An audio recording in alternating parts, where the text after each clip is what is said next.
That's Shawn Michaels. That is the first time. Yeah, but every time somebody does a super kick, what do you think of when you think of the name super kick? You think of Shawn Michaels. They're doing stretches. Young Bucks. Yeah. I don't know. Anyway. I don't know. So, okay. Youths. So, as far as authority Bucks. goes, first you have Stephanie McMahon flaunting her authority over Kurt Angle, who then takes a jab at Stephanie back, talking about how can she write anything since Ronda Rousey ripped her arm off. Yeah. I mean, she's got another one. Yeah. She's got two of Ghost them. Rider. Right? Yeah. I'm That was a sure good she show. can type just as well in his 80-year-old man with one hand. Peck, peck, peck, peck. Right. And then you get now a new opening for Miz and Daniel Bryan. And with that, you now have Paige thrown into the mix, too. What will Paige add to the whole process of That's SmackDown. helping those That's things? another episode. Okay, so next episode. Okay, Can you so stay on topic? sorry. Jesus. Okay, so then we get Oh, that to was a loud one. That guy's got a big honking bad boy between his legs. You hear that motor go nuts? Oh, God. That's I'm 6 gonna leave blocks it for him. away. Yeah. I can smell the fumes from Oh, here. I can smell the Viagra and Red Bull. All right. So, okay, so that moves us into Mickey Angle James. pronouncing the Angle. in- So he announces the 10-man tag after that little to do with the Miz Taraj, and Zayn and Owens. Yeah, so God bless you. Yeah. And with that, announces the 10-man, and they go to commercial. Everybody with the Miz Taraj is upset.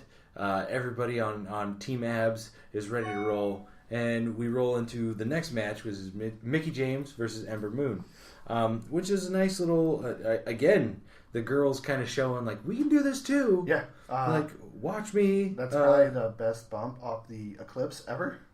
Yeah. Like, just shows why Mickey is one of the greatest ever. Oh, yeah. No, Even at her age. Yeah, no, yeah, that's why when she was first coming in, they put her straight away with Trish, and had them at WrestleMania. The most awkward moment in WrestleMania history. No, the most right. I was going to say awkward for everybody except like 13-year-old boys, and everybody in their heart that is still a 13-year-old boy. Hey, yo, what's up? Boom, moister than an oyster. Oh God! That's what she touched, her oyster. But yeah, not much to go into there. No. Solid match. It's just it's pushing along the Alexa, Mickey, Nia, now Ember kind Right, of it's a story within a story with an actual super solid match And where you don't take. WrestleCeption. Boo! What are they going to spin to make sure they're back in the real world? Oh,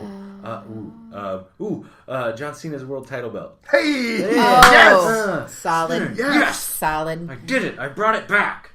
All right. But yeah, it was a really it was a good match in the fact that it was a really good match without having to have said story behind it. Yeah. And it didn't take away from the story either. So it was a good picture-in-picture, story-in-story, whatever you want to call it. It was Nia and Alexa, Yeah. on commentary. Obviously, Alexa didn't show up and then they kind of progressed that how Alexa hides behind her words and is a scaredy cat.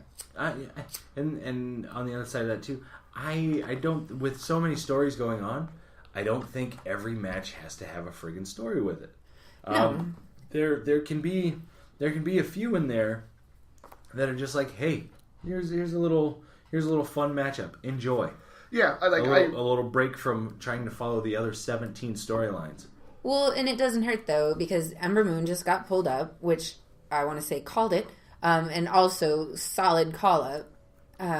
So it was a good chance to bring her up to kind of the front of the world right now, where she doesn't necessarily have a story, but it still puts her at, like, in the big picture right now, which is what everybody's talking about with Alexa and Nia. So she kind of gets front row status just, by way of coming into contact with Nia. And it's a good picture. It's called proxy. Thank you. That's the word you were looking for. By proxy. Thank you. You're welcome. No, like, just going back to the not really having a story, it is nice to have just a solid match that is just a solid match, and they don't have to worry about putting over 80 million things.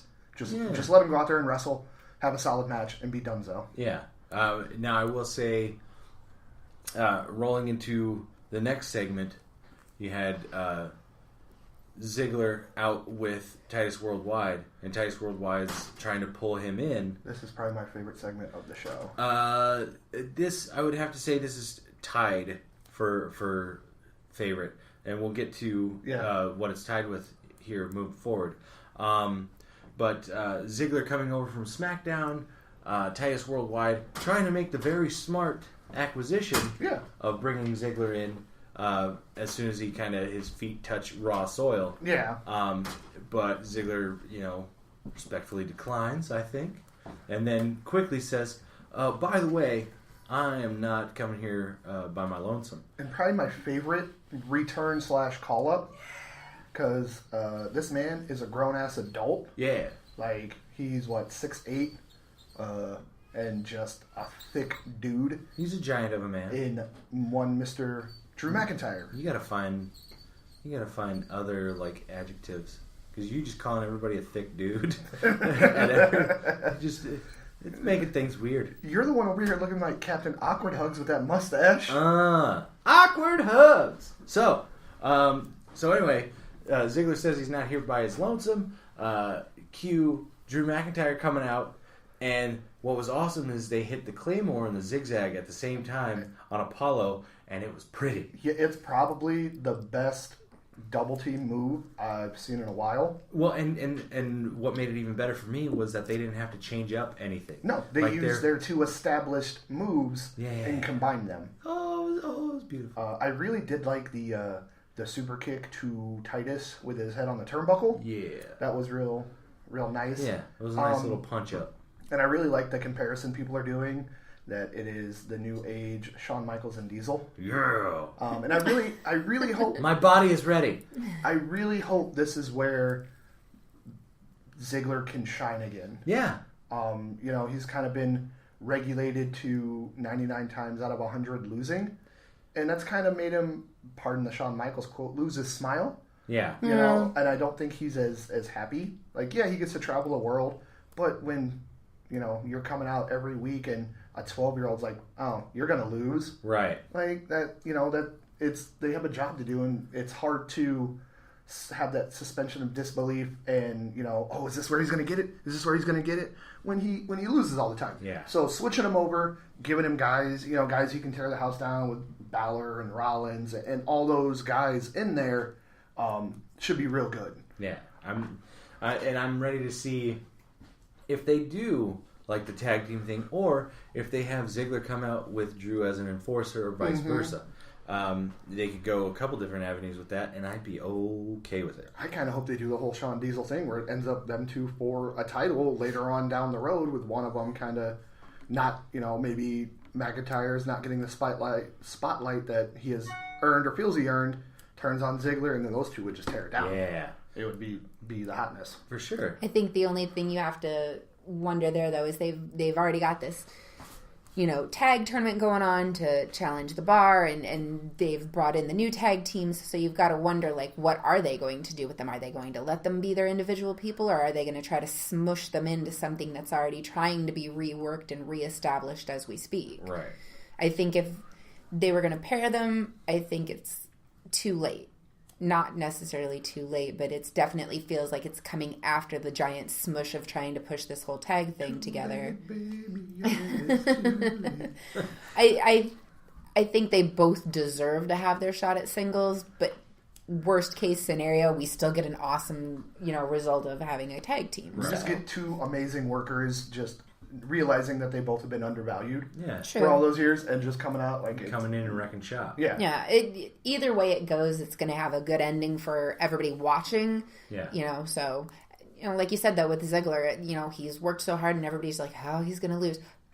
But the thing is with that though, everybody really, really still hopes and really gets into it, hoping that this is the win. He's still got that huge fan base behind him, waiting for that moment to happen where he can kind of rise back to the top again. Yeah. Best bump man on the roster. Boom. Yeah. Easily. He looks amazing. Just his gross every in general. You need to calm down over there. Yeah, be cool. I'm not a fan of blondes.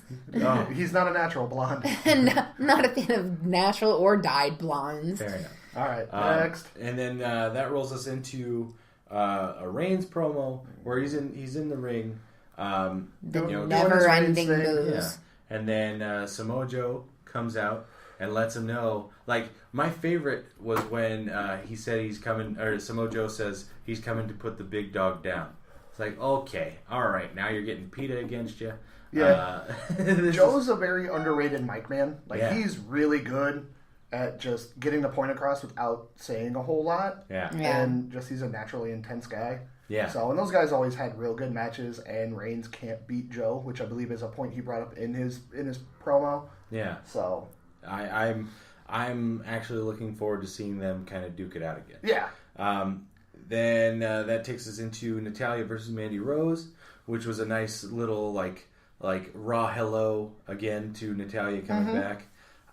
They did a segment before where I believe Angle was talking to Rousey, and that's kind of how they introduced her. Yeah. Because Rousey actually trains with Natalya. Yeah. So that was kind of, a favor Angle did to Rousey bringing Natty over. Yeah. And it was kind of funny. They did the stare down, and then like the, hey, I haven't seen you in forever. Good to see you, a hug type thing. Right. So it was a little cool thing they did. Yeah. In Natalya coming from SmackDown as a heel, Yeah. it was a nice little Flip of the card. subtle turn. Yeah. With Rousey helping out. I kind of want her to start coming to the ring with her cat, like Bulldog used to do. With Oh, her Lord.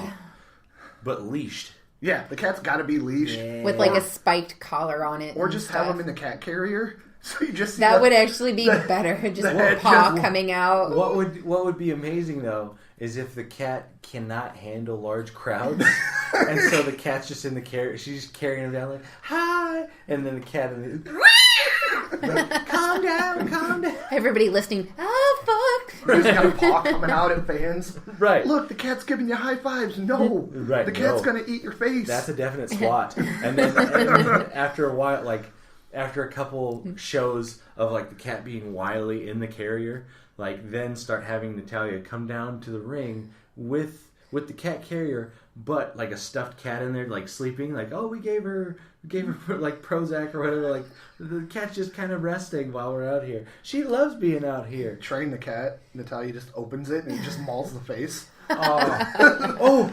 Cat carrier, and you open the cage and it turns into like it shoots a cat at you like a Lawn t-shirt darts it. cannon. Just But you got to do it face like, of fury. You got to do it like Cheesy's 80 movie where it's obviously a stuffed cat. Yes, I'm okay with this. Just Bringing it back to like Al Snow and Head. It's just wrestling. Like that's stupid, funny stuff that we find hilarious in wrestling. I would love. But do like a backstage segment where Natalia's getting her butt kicked, and then Natalya Off screen. No. The cat pounces in. No. Natalia's getting her butt kicked, and then she gets the better of whoever's beating her, and then that heel starts running down a long corridor, and you see Natalya ready the cat carrier, and she's like aiming, and then boom, presto, and opens the cage, and you just see cat boom, and take out whoever's running away. Or a paw coming from behind like a production bin and just trips them. Yes. Wham! But the cat arm has to be super long, just like Showtime at the Apollo, and yanks him off screen. Oh man, Natalya, we've got ideas. God So- damn it. We'll be sure to tag her in this Right. episode. So Natalya versus Mandy Rose, solid match. Yeah. Solid welcome back. Ends with a sharpshooter. Yep. On Mandy Rose to where DeVille comes out and kind of makes the. Not necessarily a save, but just like an aftermatch. Yeah, like- Mandy tap, Yeah.